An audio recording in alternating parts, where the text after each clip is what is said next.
Calon Gubernur Sumatera Selatan Mawardi Yahya menyalurkan hak suaranya di TPS 08 Kelurahan Karangjaya, Kecamatan Gandus, Palembang. Mawardi datang ke TPS dengan berjalan kaki didampingi istri serta keluarganya. Mawardi Yahya mengungkapkan optimis dapat memenangi Pilkada Sumsel tahun 2024 ini.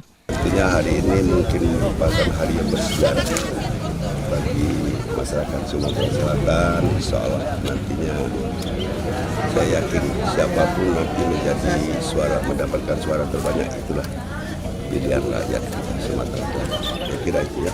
Ya insya Allah mudah-mudahan ya ini pertanda pagi ini cerah luar biasa. Amin. Ini pertanda masa depan ini akan cerah. Amin. Terima kasih ya.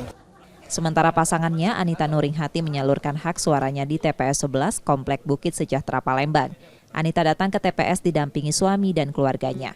Setelah berkeliling ke 17 kabupaten kota yang ada di Sumsel, Anita Nuringhati dan Mawardi Yahya juga optimis mampu meraih hasil terbaik dalam Pilkada Sumsel 2024. Alhamdulillah, mata hati sudah berkeliling ke 17 kabupaten kota. Insya Allah, kalau Allah ridho kepada mata hati, artinya kemenangan mata hati insya Allah nantinya adalah kemenangan seluruh masyarakat Sumatera Selatan. Masalah persentase, kami meyakini insya Allah kami yang akan memenangkan pilkada.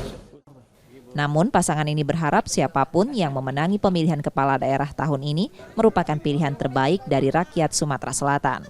Nur Muhammad, Kompas TV, Palembang, Sumatera Selatan.